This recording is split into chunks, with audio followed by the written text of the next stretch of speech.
Happy New Year and welcome back with the first video of 2024 on this channel. Just wanted to do, I hope, a quick video. I don't really have much to talk about these days, and that's also kind of why I wanted to do this video. This year I think is going to be a very busy year for me in my professional life, if you can call it professional, what I'm doing. So lots of projects, and I will be preoccupied with that side of my life a lot this year, which is great, cool projects. But this means, up until now, my rate of releasing videos was like at least every 2 weeks a video, sometimes even more often. These days, I think, or this year, probably sometimes it will be less than every 2 weeks. So it will be more when I really have something that I think is interesting to contribute, then I will do a video. So today, for example, I don't really have much to say, but over the holidays I bought a few vinyl releases, so maybe I'll show you the ones I bought. First, I was always interested in this album from the 1990s from David Bowie, Outside. It's an album, I think it's interesting because Bowie fans, I'm a Bowie fan myself, but I only have his work from the start in the late 60s until the early 80s, and then I have one album from the 90s, Hours, which I don't really like.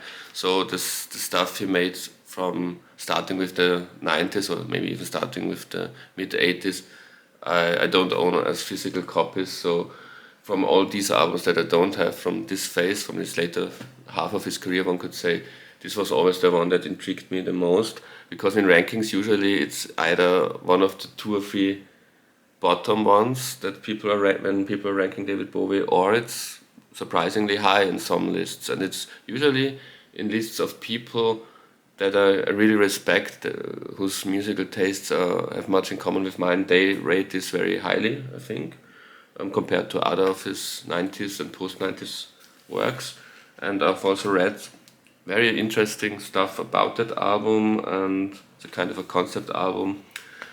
And I think it's even the concept is based on stuff from my country, from Austria, because it's psychotherapy, psychology themed concept. I haven't had yet listened to the album, so I don't really know what I'm talking about. And for research for that topic, he went to Austria, to my country, because we are the country of Freud, maybe because of that. And I'm really looking forward to it. What the fuss is about with this album? If it's as bad as some people claim, or if it's as good as some people claim. So looking forward to that.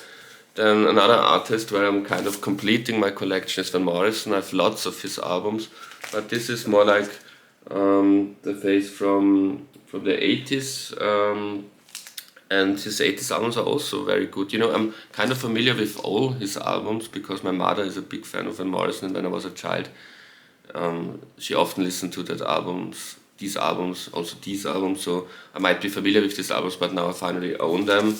And I seem to remember I kind of liked everything. It's probably one of the few artists that my mother likes that I also really like. I have most of his, like with David Bowie, I have most of his 70s and a couple of 60s albums. He has 60s, 70s stuff, but I don't really have much from the 80s onwards, so I thought I'd start with these albums. Then another artist where I think I have to complete my collection is Mark Bowen, or T.Rex, of course, T.Rex. This is one of the few albums of his which is funny because this is a big classic that I don't have.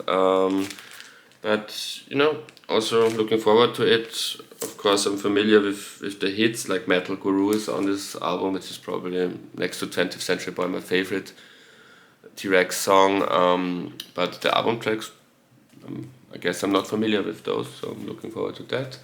Another Van Morrison album that was still missing in my collection. And then another thing for this year, one of the things I want to do this year is discover the blues. I was never really a big blues fan. usually I've listened to blues through mainly British groups from the 60s, like the Yardbirds, John Mayall's Blues Breakers, and things like that. And I was never really a fan of that.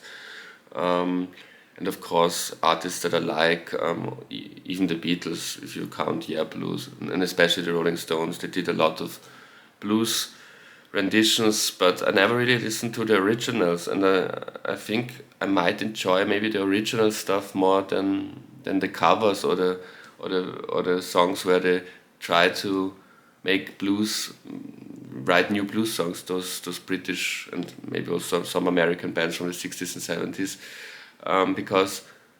Like I said, I'm a big Rolling Stones fan, so I should like what they like. And even the Beatles, as I said, were fans of some blues. And therefore, I bought this very cheap CD compilation with, I think, 20 original blues albums by the greats like Muddy Waters, Howlin' Wolf, of course, B.B. King, John Lee Hooker.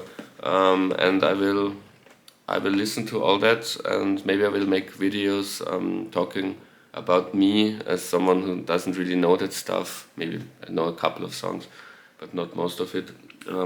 Reviewing it and like discovering it with you guys. So maybe that will be interesting. I've just listened to the first album in this 10 CD collection, which was a Muddy Waters album, a live album, Muddy Waters at Newport Festival 1960, and yeah, I liked it. I really enjoyed it, and I think I probably will enjoy these original blues songs more than like I said, the British 60s, 70s blues rock bands.